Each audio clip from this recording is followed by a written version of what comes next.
We've been watching football content on this channel for a couple of months now, and we've been mostly watching reactions to gameplay of players. I did play American soccer growing up for probably 5 or 6 years when I was younger, and I have also played a lot of FIFA, but that's basically the extent of my knowledge. I say this because I feel like there's so much to still uncover, learn, and I feel like I don't fully understand all the different leagues and how everything works in European football. I was told this is the #1 video to check out if you want to learn more about the sport, and so here we are today. As I mentioned, I do watch football content every single week, so if you enjoy watching me learn about the sport and want to see my reactions to more football content, make sure to hit that subscribe button. Now let's go do some learning.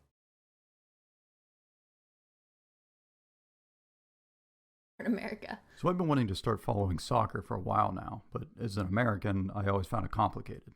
Not like how they play. Most 3-year-olds can kind of understand more or less how it works. I just mean how everything kind of works in Europe. You know, I would follow the World Cup, and I'd root for the United States if they made it. And then I'd root for Iceland because... So this is deadass like a PowerPoint presentation. I kind of like that. Clearly they've all been practicing that clapping, and they're really good at it. But that only happens once every 4 years. So I turn on my TV, and it would be like a random game, like Parma versus Bologna. And first I'd make sure that I wasn't watching the Food Network, but then I had no frame of reference for this game. Like, are these teams good? You know, is this a big game? Which one of these guys is Pele? You know, I didn't know. And I had all these other questions. Like, you know, why are teams getting kicked out of leagues? Why are they all rolling around on the ground so much? How are guys getting traded to different countries? And why does everybody in the stands have a scarf? So a few months ago, I tried to start figuring it all out, and I started watching some matches. That's the first thing. They aren't soccer games. They are football matches. And I bought FIFA for my Xbox. I definitely noticed that you're supposed to call it a football match. Like growing up, and most of the sports in America, it's like a game. You don't typically call it a match. There's some sports where it's a match, but that is an interesting difference between here and there. And I bought a scarf and a vuvuzela because that's like the rules or something. So anyway, this is all the info that I wish I'd known a year ago. This is my crash course of translating soccer into American. Okay. I'm going to assume that you kind of know the rules. The biggest difference between American sports is how offsides works and the clock. Okay. Lots of people get upset about the clock. It goes up instead of down. Get over yourself. It doesn't really matter. Americans also get mad because the clock doesn't stop and games pretty much end whenever the ref feels like it. Yeah. And you actually adjust to this pretty quickly. The game's an hour and a half long. You'll have your chances to score. And if you can't score, then it's not the clock's fault. Some people, interesting take. And when I say people, I'm referring both to discussions I've had with other Americans as well as like myself 6 years ago. So people think soccer is too slow. And when Americans... This was my opinion on soccer/football until I played FIFA. Once I downloaded FIFA, shout out to my husband, that was like 3 or 4 months ago. We were kind of on a FIFA kick, and that really changed my perspective on it being slow because I appreciate how hard it is to score now. I appreciate the skills and everything in between. Like, I now feel like my perspective has shifted into it's not just about goals, and that's not all that matters throughout the game. So that's such a funny thing that he put, because I did used to think it was too slow for sure. Look at a soccer field. Something in our minds, we think that it's like playing hockey or playing basketball just on a big grass field. And in those sports, guys like go full tilt a lot, like most of the game. So when two players are just standing there passing the ball back and forth, we wonder, like, why aren't they trying to move forward? Just go. And on the other side, we expect the defenders to be attacking the guy with the ball rather than just standing 5 feet back and letting him do what he's doing. Yeah. The key difference is that football pitches are much larger than basketball courts and hockey rinks. And if you tried a full court press for the whole soccer game, you would be exhausted and you would probably lose. So the pace of a soccer game is actually much closer to baseball. Most of the game is going to consist of guys just slowly passing the ball around, real peaceful, and then it's going to be all of a sudden followed by these short bursts of extremely fast action. Basketball players, it's estimated, run an average of 2.5 miles during a game. Soccer players can run 7, if not 10 miles during one game. And remember, you only get 3 subs games, so most of these players will be playing the whole game. I did not One know thing that Americans stat. will Holy shit. appreciate is that other than halftime, there are no commercials. So it's like the anti-NFL, which is Yes. Yes. Yes. This guy, he knows his business because if you've never watched American football, yeah, commercials nonstop. I do also, not that I've watched a ton of full matches, but I do love that they are commercial free. That's lit. great. That's It so also good. means that no matter where the ball is, both teams are always potentially about 30 seconds away from scoring, which creates this kind of constant tension. It also creates a scenario where you can't ever really run to the bathroom or get a drink. Soccer players seem to have a reputation for being lazy in the U.S. because they don't always pop right back up after going to ground and get right back into play. Yeah. Certainly some players do embellish things and some go over the top, but I don't really think that on the whole it's quite the issue that people make it out to be. So they get made fun of in Europe too. So here's a fun experiment to try the next time you have a few minutes. Go to like a local field and then quickly jog laps around that field for like 10 minutes. And then suddenly I'd be sprint down the tired. middle of the field as fast be as so you can. tired. And when you're halfway up the field, while you're still sprinting, have one of your friends just shove you over onto the ground. And if you can pop right back up and keep sprinting, then you can keep complaining about those guys. A Yeah. lot of the time, they're just taking a little rest. This is a valid point. We'll either just keep playing around them, or both teams will be a little tired, so who cares? It's not a Matthew Riley novel out there. The other reason for guys slowly passing the ball around is that one of the strategies currently employed by most teams is to maintain possession as much as possible. Obviously, this is no different in American football or why Russia is really good at hockey. The other team can't score when you have the ball. So teams will just pass the ball back Great and forth point. and even pass it back to their own goalie because it's better to go backwards with the ball than to maybe make a risky pass and let the other team have the ball. Right. On occasion, you'll see a team make like 50 passes without the other team touching the ball, which can take a really long time, but then they'll go down and 50? they'll score, and that's like as good as it gets. Probably while It's you're all about getting waiting for a the drink. precise moment for things to align and then all going together at the right moment. In terms of like positioning and formations, you'll usually have 3 or 4 numbers, like 4-4-2 or 4-3-3 or 4-2-3-1. These numbers will always add up to 10, and then the goalie is just assumed. Different positions include the center backs, who just stay as defenders, and then the full backs are both the left and the right back, who will defend, but then they'll also usually join the attack as well. And then we have midfielders, like a center midfielder, who can go both ways, a center attacking midfielder or a center defending midfielder. And then up front, we have like a left wing and a right wing, sometimes a center forward, and a striker up front it's his job to just... See, when I was a young kid and I played, we had like 3 strikers, I think. I don't know if that's like an American thing or if it's just because we were, young and it wasn't that serious. I remember I was striker. But okay, this is very helpful because a lot of you guys recommend players to me and you say like, oh, they're the best like left back ever or midfielder. And so this is helpful to see the positions and how they're labeled. I do understand the different sets of defenses simply because it's kind of like basketball. We had different, zone versus man. And I kind of get that part, but the actual name of each position, I didn't always, connect the dots on that. score goals. Pun intended. One thing I'll mention that makes it easy to kind of get into soccer is that you can legally watch some old matches on YouTube. This is unlike American sports. Like, why isn't there a website that I can go to watch any game, like an iTunes for sports? So like I can pay $2 to watch any game in history. Like all these games are on tape somewhere. They exist. But I can't watch a game in the 1986 World Series unless an international pandemic shuts down the world and there's no sports. And they just happen to put it on NBC or something. Like, come on. That'd be lit. They should make that. Someone should keeping invent the that. ball and attacking is referred to as positive football. You're always trying to move forward. This is what most teams do. This is what people like to watch a little more. It's kind of exciting. It's more exciting to watch that way. But of course, there's always a yin to the yang. So the yin is this guy named Jose Mourinho. And he basically says, I don't want the ball. I'm going to stand back with my players in front of my goal, and you're not going to score.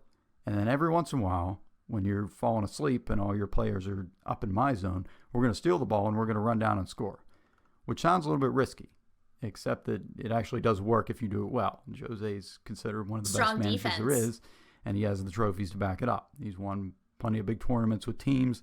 And I'm Okay. told if you tried to have that team keep the ball the whole time, like most coaches would, they would have been destroyed. They were too old and they just would have got worn out and Interesting. wiped out. But by playing this negative defensive strategy, they were able to win. And despite this, teams that employ this strategy seem to get a bad rap for playing negative as opposed to positive football, because keeping the I ball kinda seems get to it, be though. the in thing right now. So obviously there's more thought that goes into it than I've described here. Like Diego Simeone and Atletico Madrid has been using this negative strategy for years, and they've been successful with it. Interesting. On the flip side, the guys who've risen to the top playing possession football are also widely sought after. Two of the most well-known coaches right now are Jurgen Klopp and Pep Guardiola. And I highly recommend watching the series All or Nothing about Manchester City on Amazon Prime. It's about Manchester Guardiola's City. team a few years ago. And it's quite clear. One thing I learned as soon as I started watching football content, people be hating Man City. Like, it is insane how many people, when I was like, oh, I wonder, like, who I should pick for my team. And I still haven't, because I feel like I'm still just learning, so I shouldn't pick yet. But, like, so many people were like, just anyone but Man City. So I just feel like they have such a hate or people hate the fan base or the team. I don't know if it's both or just one or the other, but people freaking hate that. Clear from interviews with these guys that they're quite thoughtful and well-traveled. I couldn't name a single baseball manager who can speak 3 languages. So speaking of Manchester City, they play in England. Mm-hmm. There are 4 main football countries in Europe. There's England, Spain, Germany, and Italy. England has the Premier League, Spain Knew that. has La Liga, Yeah. Germany has the Bundesliga, and Italy has Serie A. Didn't know those two. So to take one country, they're all the same, but to take one country, England, the Premier League consists of 20 teams. Mm-hmm. Every team plays every other team, once at home and once away. And these leagues don't have playoffs. You get 3 points for a win, 1 for a tie. Oh, The team with the interesting. most points at the end of the season wins. Oh, And this can and has come down to the final day of the season before. wow. In the U.S., our leagues pretty much have the same teams every year. So if you suck, and even if you start to lose on purpose, you actually get rewarded with the top draft pick the next year. If you Right. finish in last place in one of these leagues, they literally kick you out of the league. But they call Wow. it relegation because that's a nicer sounding word. Before we keep going, here's a Dang. quick aside on That's actually cool. See, I love that because that is true. You are basically making it where, like, no matter what, every team is trying really hard because you don't want to drop out of the league, right? So even if your team's not the best and whatever, you're still going to go out there and play your freaking ass off versus, yeah, in like American football, you get rewarded essentially for being the worst team. So in the next year's draft, you get the first round draft pick. And I feel like it kind of is less smart to do it that way because it causes these bad teams to not always probably, maybe they're throwing the last game because they're like, well, if we lose, we'll get the first round draft pick or whatever. I actually love that logic. I wish they used that in American football. the MLS. That's Major lit. League Soccer is the top And league in logical. the United States. It's different in many ways than the European leagues. There's no relegation, so the teams do stay Oh, the same from year to interesting. year, and there is a salary cap. Talent-wise, I guess globally speaking, it seems to be an okay league, but certainly not on par with any of the European leagues. Mm-hmm. So under the Premier League, which is at the top, under them is a league called the English Football League Championship.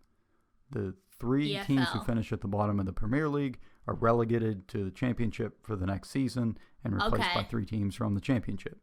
The bottom 3 teams in the Championship are relegated to League 1. The bottom 3 in League 1 are relegated to Oh, League wow. 2, whose losers go There's quite to a the few. National League, whose losers are...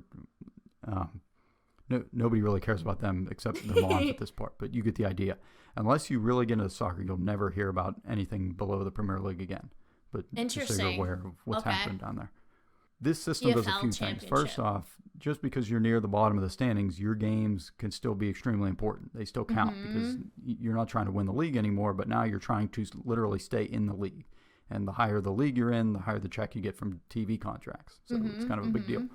It also creates this kind of theoretical meritocracy where you could start a team with a bunch of guys anywhere in the country, get into a kind of a tiny league, and then ultimately work your way up to the Premier League. That In is reality, cool. that'd be like trying to take a single A baseball team and work your way up to the majors, Yeah. while the other better teams with bigger pocketbooks are trying to buy all your best players the whole way. But for the Wow. teams at the Yeah. top, just winning the Premier League sounds pretty easy. You're playing maybe one game a week. But that's the catch. There's other things going on here. So there's also the Carabao Cup, which is a tournament open to the top 4 leagues in England. And then there's the FA Cup, which has been going on since like forever, that it's literally open to every like team in England. So over 700 interesting. teams entered this one tournament last year. Like, imagine if every major and minor league baseball team had one giant tournament. So could any team win? Yes, they could. Will the small teams upset the bigger teams? At some point, maybe a few will. But is it likely that a non-Premier League team is going to win? Right. No, probably not. So more fun to think about in theory than practically, I guess. Yeah, The I see what final you're tournament saying. is the Like, that's a cool concept because, yeah, technically a small, not so well-known team could perform in that, but it's unlikely because there's probably a reason that they're not well-known. But I do like the idea that they have the opportunity to prove themselves. I'd love to know if that ever happened, though. the big one. Like, what if we could find the best team in Europe? And I don't mean like each country gets a team. That's the European Championship that happens every 4 years. This, I'm talking about the league clubs. So the best teams from all over Europe, from 55 different countries, battle it out each year. This is the UEFA Champions League. So as a side note on these acronyms here, FIFA is the organization that runs like big international tournaments like the World Cup, and they help to coordinate things across different regions. If you're an American, you probably heard of FIFA because somebody on SportsCenter mentioned somebody that was involved with some kind of corruption investigation. And the game. Anyway, within FIFA, the world is divided into 6 different regions. UEFA is Europe. That's where like the best players go. CONCACAF, you may have heard of because that's Never what the heard US of is in, that. Confederation of North Central That's American funny. and Caribbean Association Football, which is short and sweet. Right. And then there's like the rest of the Couldn't world. pick something And smaller. each one of these groups I just want to say, bottom right, OFC, I just thought of course. I'm a acronym bitch. has tournaments I was with just like, of national course. teams and the league clubs, like the CONCACAF Champions League and the UEFA Champions League. Han These are Mabel. called like the Champions League, but really it's just a tournament. So the UEFA Champions League is played in conjunction with the UEFA Europa League, which is kind of like the NCAA and NIT basketball tournaments, but with a bit of a Ooh. twist. Okay. They play the qualifying rounds for the Champions League first. So if you get knocked out of the big boy tournament, but you finish high enough, you can just move down into the Europa League and try to win that. And I won't get into the qualifying, but typically you're going to have teams that you may have heard of as an American, like Manchester City, Liverpool, Manchester United, Tottenham Hotspur. From Spain, they'd probably be Barcelona and Atletico Yeah. Madrid and Real Madrid. I do know all these. Serie A from Yeah. Italy, we'll have Juventus and Inter and Roma and Atalanta. Didn't Germany know is pretty much those. dominated by Borussia Dortmund. So I've known all of these except for Atlanta, Juventus, and Inter. I might have seen Inter before, actually. But I've known the rest of these, so that's decent, you know. We got some and knowledge. Bayern Munich. And This then is there's so other popular interesting. teams like Paris Saint-Germain from France and Yes, Lyon know them. from Yup. France and Ajax from the Netherlands. And then you throw in a few Russian teams and you're ready to party. So back to the Premier League. You remember how your team's playing that kind of standard 38-game schedule. So now, also at the same time, you're competing in the Premier League, the Carabao Cup, the FA Cup, and the Champions League. And there's like a bunch of other small one-off games happening too. So Interesting. even if you have the best team, you're still probably not going to win all these tournaments just because of the wear and tear. If you can win 3 trophies in a year, that's like special. That's called a treble. If you win 4, that's called a quadruple, but that's pretty rare. 4 would And be, yeah, all the 4 of biggest these. payday is for winning your league, although I, for some reason, find the Champions League is hard to beat for excitement. So even though you can, soccer teams tend to trade players less than they do in the U.S. Rather, teams will just buy players from their current club. So a contract is going to include your salary, obviously, but also something called a release clause, which is a fee that would go to the current club for that player. So while any team could negotiate a transfer fee with a player's current club, a release clause takes that current team just out of negotiations altogether. So a baseball player, unhappy with the situation, he could demand a trade, and they might trade him and he'd be happy. But if they refuse to trade him, then he's kind of stuck. Whereas a soccer player could just find another team willing to pay that release clause. Interesting. And once a team agrees to pay the clause, then they can just negotiate directly with that player. I like that. Obviously, more the better control, player, the higher right? the fee is going to be, so the current club can go out and find a reasonable replacement. Right, Another right. big difference is that while most sports in the U.S. have a trade deadline, and that's followed by a few weeks afterward where players cannot move to another team, soccer's kind of the opposite. So most of the time, you cannot move to another team. There are 2 periods a year called transfer windows that you can move during, usually before and then halfway through the season. And you can sign a new contract for another team whenever. That's kind of a long you time. can actually start playing for. I feel like, like February 7th through May 1st, for example, is a while. Mid-season is a little bit shorter. But it's like what?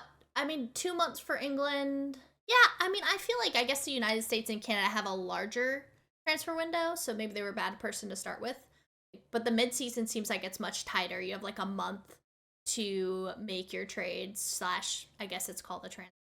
Okay. Until that next transfer. Of course, the USA has the biggest one. And the last thing in terms of contracts Classic is that us. in the U.S., most leagues have a draft, but soccer's pretty much like the Wild West. So teams will sign players, or I should say kids, like into their youth academy very young, like 10, 8 years old. Oh my And God. Smaller teams who find a really good player could also include something called a sell-on clause when selling a player to a larger team that says if the team buying that player turns around and sells the player again to an even bigger club, then that original team will get a percentage of that secondary sale.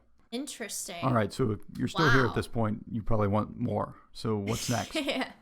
There are like an unlimited number of top or best goal compilations on YouTube, which are kind of interesting in the sense that you can actually show, new people to soccer, the potential that the game has. Mm-hmm. Lots of Americans' exposure to soccer is like the Women's World Cup, and obviously we have a great team there, but you never really get to see what different strategies look like. Like look up Barcelona tiki-taka videos. You won't regret that.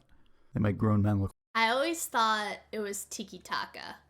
Kind of sad about that. This is on my list. I watch MSN. And I think this was the other group that has been recommended quite a few times. We will be watching that soon for sure. Like children. It's funny you said that. As I mentioned, the All or Nothing series on Man City is great if you have Amazon Prime. And obviously just I do watching have games that. is good. FIFA TV has a YouTube channel that has lots of international matches. Or just look on YouTube for full football matches. You're smart, you'll find them. Yeah. UEFA TV has old Champions League matches. I think you might have to register, but it's free. You'll probably want to follow BR's football channel on YouTube. They have a lot of good stuff, including this This is very funny nice. series This is called like legit The Champions, educational. which I'd probably wait a little bit until you learn a little more about the top players before watching that. Okay. One place I always turn to when trying to learn a new sport is video games. So FIFA would probably help. FIFA's taught me the most that I big know. caveat there is that it has horrible reviews. Really? That said, if you're just trying to learn the rules, like basic tactics and which players are on Bad which teams and who reviews. plays where, Fuck. I would say it's been pretty helpful for me. Most of the negativity toward the game is for the online, the FIFA Ultimate Team mode, where you end up paying for players for your team. But if you just avoid that and then stick to playing against the AI, Me and my husband were playing Seasons, not Ultimate Team. I heard Ultimate Team will piss you off anyway, but this is such a valid point. I feel like I already mentioned it, but that is legit what made me start to like the sport and want to watch a lot more of it and learn more about it. And I did learn, it's not like I didn't know anything about it before I downloaded FIFA, but it's helped quite a bit. So this is a great tip from whoever this man is. then you should be okay. The only thing I hesitate to do is play as Barcelona because you could control Leo Messi, and who am I to tell God what to do? So I usually avoid that part. The alternative here, it would be a game called Pez, which I've heard good things about, although it doesn't have licensing for many of the teams. So jerseys will look different and team names will be slightly off, which I guess might be confusing to someone new. And I think FIFA's player faces are a bit more recognizable too. They have pretty News-wise, good there's graphics, coverage everywhere of soccer. Although I do enjoy the site onefootball.com, which brings us to the sponsor of today's video, which is, there's no sponsor for today's video. I was excited. I love when people I throw just their make sponsor. these videos to push the boundaries of PowerPoint and see how mad I can make myself. Anyway, hopefully that helps somewhat. You're now ready to venture off beyond the 56 coasts slides. of the United States and become an even bigger soccer fan. Just if you're leaving the U.S., call it football. They get mad if you call it soccer. I learned that quickly. Anyway, yeah. Good luck. Thanks for watching. I want to say I love this guy's voice, and now I want to talk about this video. Let's go. I feel like I genuinely was just like in a class to learn about football. That was incredible. I wish I kind of took notes. I might rewatch this on my own time because there was so much information, but I absolutely love the way he laid it all out. It was very easy to understand. And I actually do think that it's very complex compared to most of the sports that I watch in the USA, like all the different leagues, how everything kind of connects and works together in the different cups. And there's just a lot to grasp, and I feel like this guy did a very good job of making it a little bit more easily digestible. I think this will help for when I watch all those compilations from different players, and they sometimes have the label of where that game is from. You know, if it says a certain cup or whatever, I'll hopefully have a better understanding of that from this video. But it works so much different than I thought. There's a lot of things that I took away from this video and will hopefully remember. I really have a bad memory, so I gotta try to now just remember everything that we just watched. I am excited to continue learning about football. It's been such a fun journey, and I'm loving the sport. I hope you guys are loving watching me learn about it and check out all these different players that you guys recommend to me. If you want to see more videos from me about football, make sure to let me know down below, like this video, and subscribe to the channel. I will see you guys again on the next video.